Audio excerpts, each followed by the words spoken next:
As most of you are not biblical scholars educated in the ancient languages of Hebrew, Aramaic, Greek, etc., I'll do my best to simplify what the sisters were discussing among each other, which was the significance of the just created way of the future church, called the First Church of Artificial Intelligence, now being supported by the transhumanism organization Humanity Plus - and how this merger explains the attributes associated with both the Antichrist and Armilus. Here's a quick explanation of what I'm talking for those of you not having heard about what's going on. The way of the future church is the first artificial intelligence religion to exist in modern times, and was created by the Silicon Valley robotics wunderkind Anthony Lewandowski, who said about this new religion, "Humans are in charge of the planet because we are smarter than other animals and are able to build tools and apply rules. In the future, if something is much, much smarter, there's going to be a transition as to who is actually in charge. What we want is the peaceful, serene transition of control of the planet from humans to whatever. And to ensure that the whatever knows who helped it get along." The sisters' commentary of the way of the future church, though, states that this artificial intelligence religion is not actually new at all, but a recreation of the false god men created before the Great Fall, Noah's flood, and that the way of the future church freely admits by their stating, "We believe the creation of superintelligence is inevitable mainly because after we recreate it, we will be able to tune it, manufacture it, and scale it." Humanity is a vast, and very powerful, global organization spearheading the effort to create a new kind of transhuman enhanced by artificial intelligence, nanotechnology, and dynamic interfaces, with the most common transhumanist thesis being that human beings will be able to transform themselves into different beings with abilities so greatly expanded from the natural condition as to merit the label of post-human beings. The sisters' commentary of the plans of humanity and to recreate humanity calls it an abomination, with their citing the biblical words, "But God gives it a body as he has chosen, and to each kind of seed its own body. For not all flesh is the same, but there is one kind for humans, another for animals, another for birds, and another for fish." 1 Corinthians 15:38-39, and God warning, "You shall not sow your vineyard with two kinds of seed, lest the whole yield be forfeited, the crop that you have sown and the yield of the vineyard." Deuteronomy 22:9. The Antichrist is a term originated by the Apostle John, found solely in the first epistle of John and second epistle of John, and has been extrapolated to meaning the entity that will rise up in the world to deceive humanity and oppose the coming of the Messiah in the last days, and who in Jewish eschatology, end-time events, is called Armilus.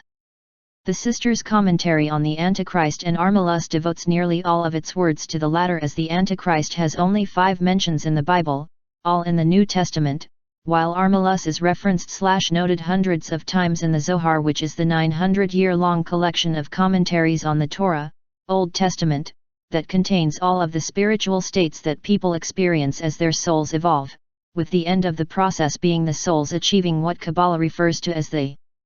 end of correction, the highest level of spiritual wholeness, and whose present-day expert of, Rabbi Yosef Berger, the rabbi of King David's tomb on Mount Zion, is now warning that the mysterious booms being heard the world over are a sign that the Messiah's coming is near, and who, also, predicted that Trump would become president, and that his victory would begin the messianic process. In the sisters' expanded commentary on Armilus, they note it is written in the Zohar that he is the offspring of Satan and a virgin, or Satan and a statue, or stone, but with the ancient Hebrew word statue, semel, being discounted as it's a masculine noun, and the feminine noun stone, eben, being more accurate to describe the virgin, and one of whose meanings is another, that can, literally, mean anything relating to females.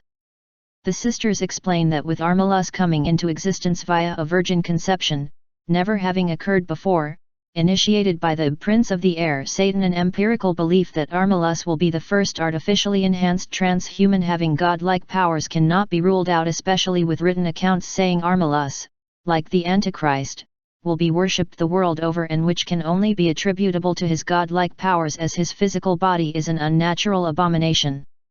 and is described as being a monstrosity, bald-headed, with one large and one small eye, deaf in the right ear and maimed in the right arm, while the left arm is 2 1/2 ells long, nearly 50 inches.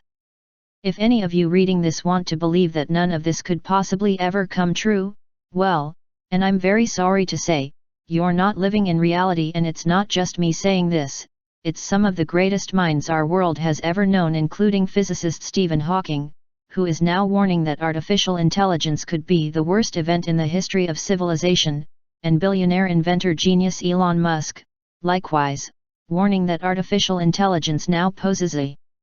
fundamental risk to the existence of human civilization.